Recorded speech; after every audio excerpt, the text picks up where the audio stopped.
Machen wir noch einen abrupten Themenwechsel, also gerade von Deutschland wieder zurück in die Schweiz. In diesen Tagen wird viel diskutiert. Man kann es lesen in der Feuilleton, 20. Todestag vom Journalist und Schriftsteller Niklaus Meyerberg. Interessant, ich habe jetzt gerade eine Biografie gelesen von der Marianne Fehrer, sehr interessante. Und da werden Sie einige Mal erwähnt. Sie haben ja den scheinbar kennengelernt, oder? Ja, also er ist ja eine eigenartige Person gewesen. Am Anfang und ist er also ein absoluter Linker gewesen. Also und zwar ein revolutionärer Linker. Sicher nicht auf meiner Seite und hat auch hat auch ja noch nicht so eine Rolle gespielt, wo er da, aber er ist am Anfang, wo er kam, ist noch nicht. Und haben Sie da mit ihm diskutiert? Face to face? Oder? Ja, er ist ja einer, der ist einem nachgelaufen. Ja.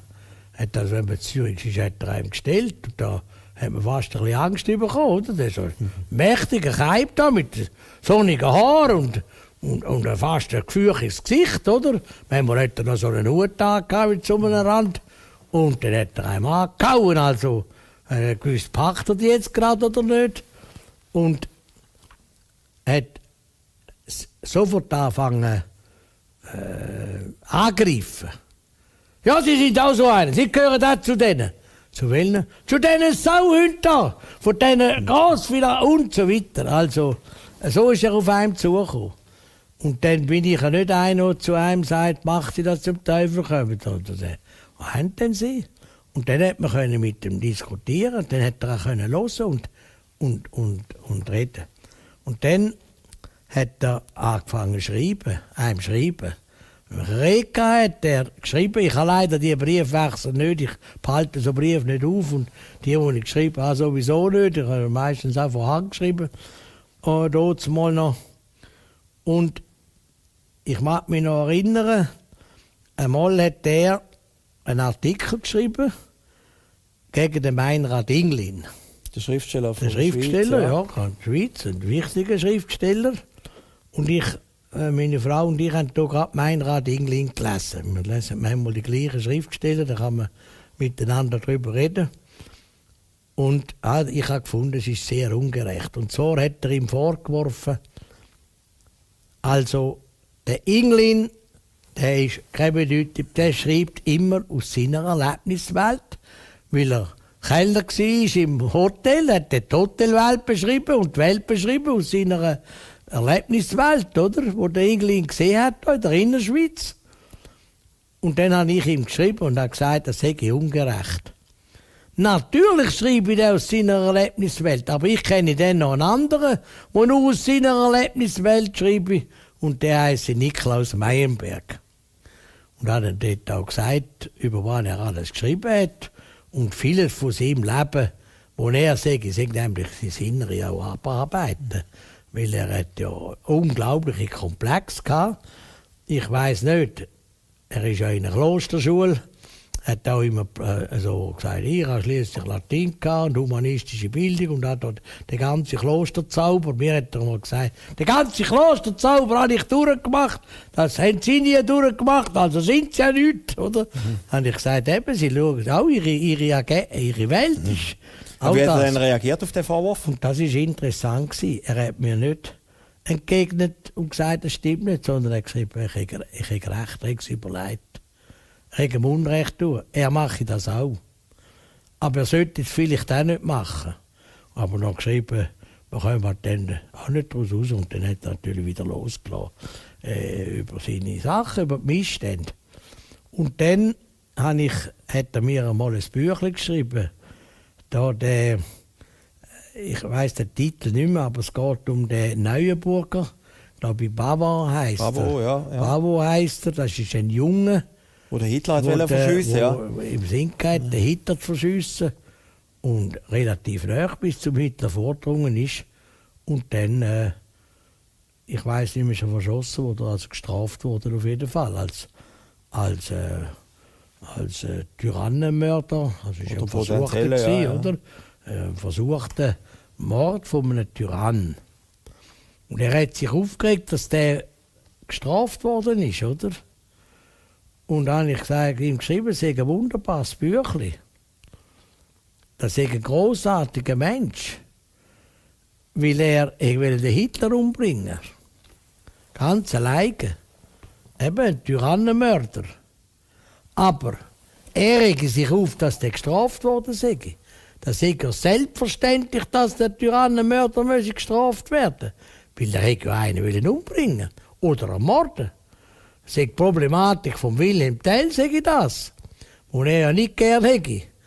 Der Wilhelm Tell ist auch ein Tyrannenmörder. Der Vogt, den er umgebracht hat, um das Land zu retten, das hätte er auch wollen. Aber wenn man das mache, dann setzen wir sich natürlich über das Rechte weg. Und dann müssen wir auch eine Strafe in Kauf nehmen. Das mache ich da dann eigentlich erst wertvoll. Nämlich, man sieht, er hat nicht aus billigem Hass oder aus einem Abneigungs- oder aus Zorn oder zum sich befreien, sondern der hat gesagt, jetzt muss ich das machen, um das Land befreien.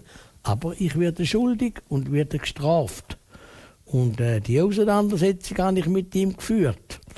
Und er war dann interessant gewesen, wenn man in der ernsthaften Ebene mit ihm geredet hat, hat er mitgemacht. Er hat das sogar gesucht.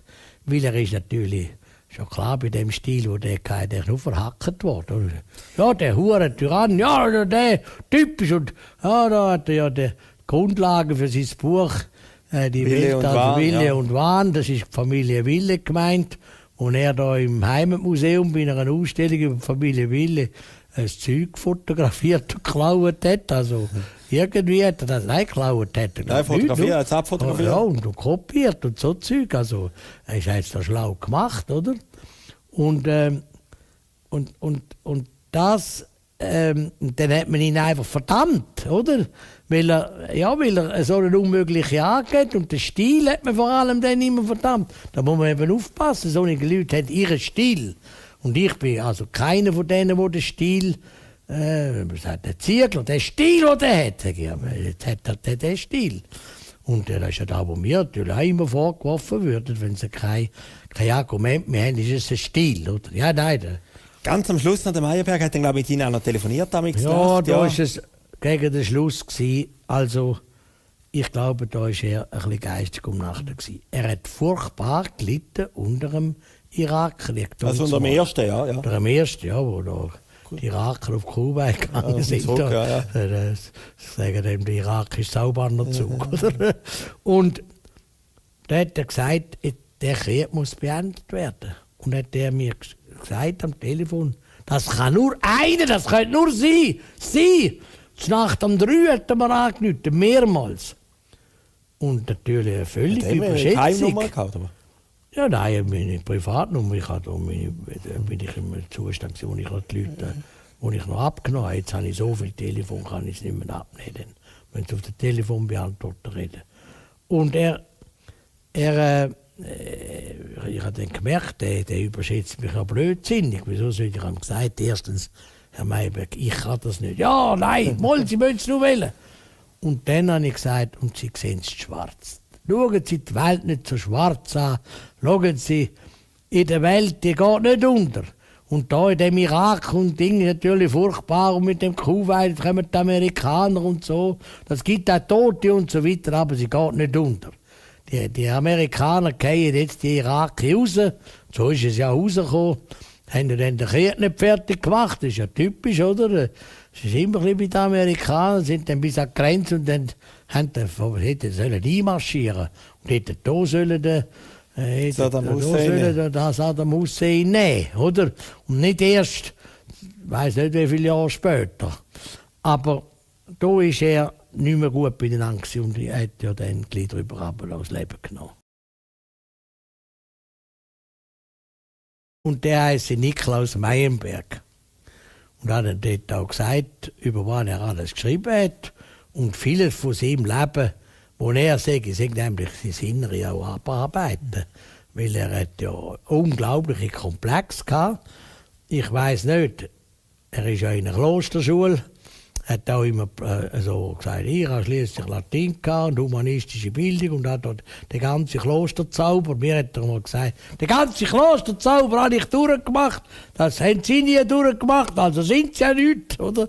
Habe ich gesagt, eben, Sie schauen auch, ihre Welt ist Aber wie hat er denn reagiert auf den Vorwurf? Und das war interessant. Er entgegnet und gesagt, das stimmt nicht, sondern er hat geschrieben, ich habe recht, er hat es überlegt.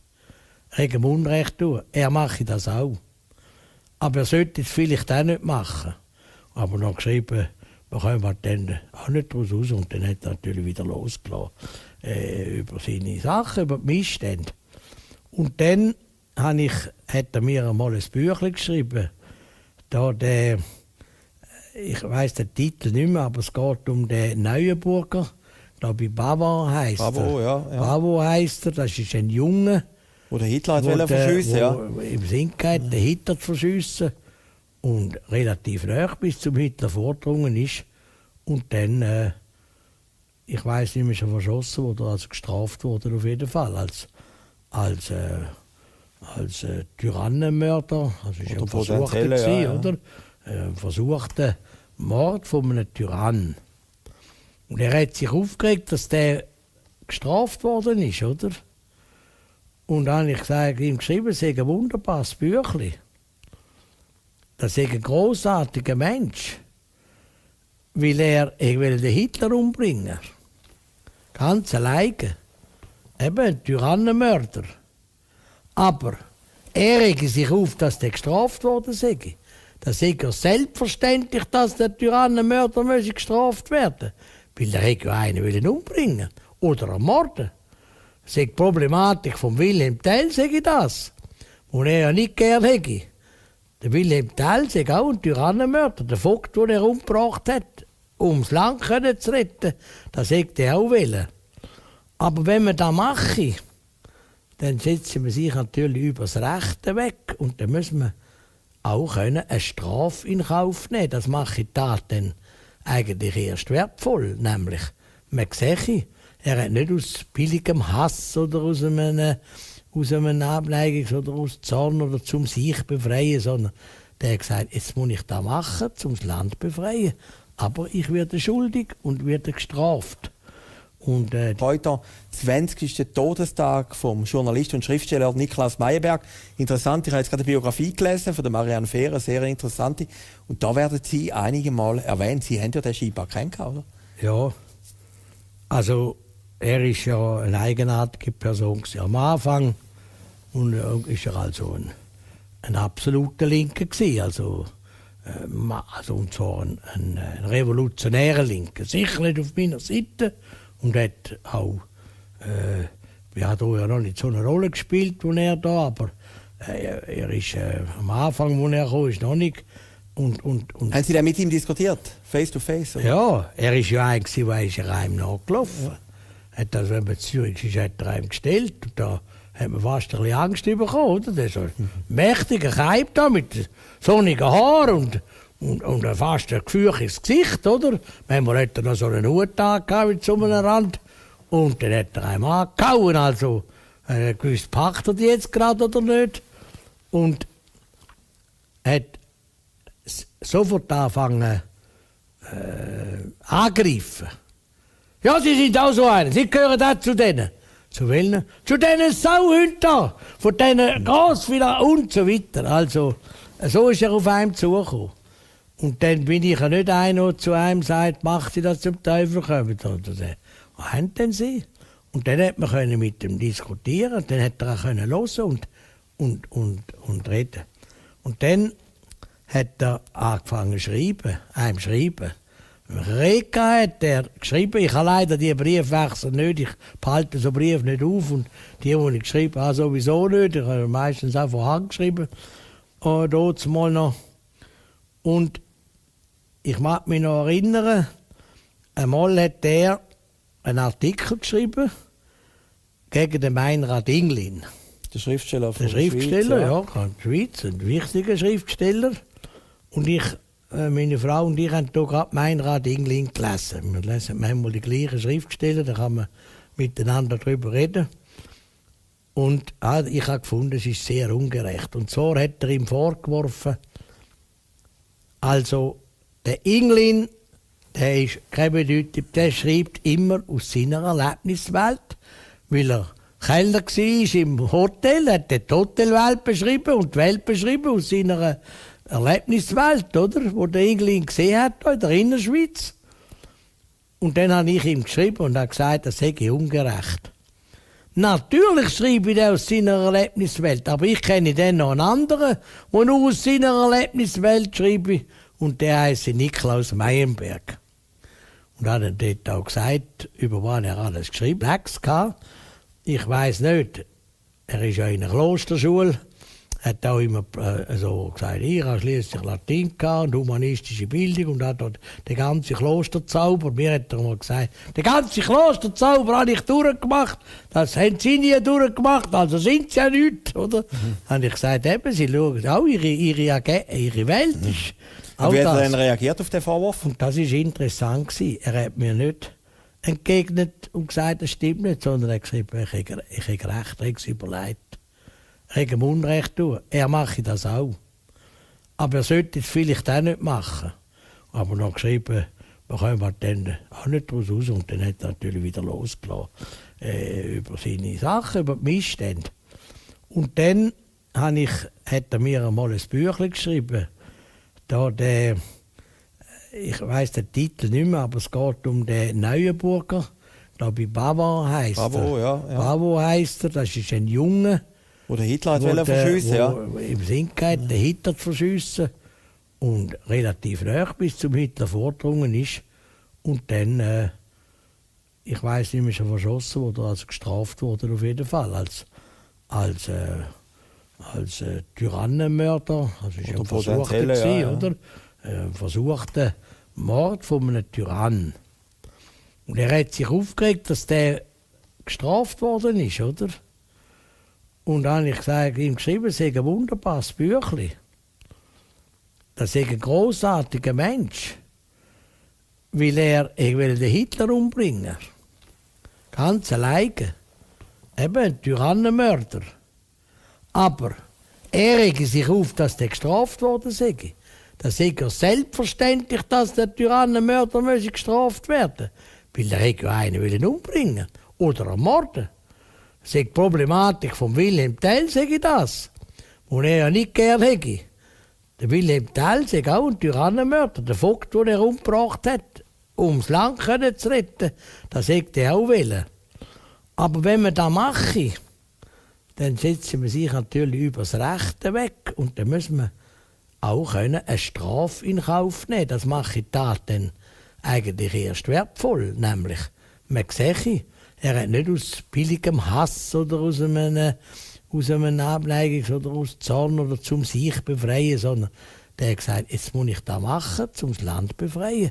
Aber ich werde schuldig und werde gestraft. Und die Auseinandersetzung habe ich mit ihm geführt. Und er ist dann interessant gewesen, wenn man in der ernsthaften Ebene mit ihm geredet hat, hat er mitgemacht. Er hat das sogar gesucht, weil er ist natürlich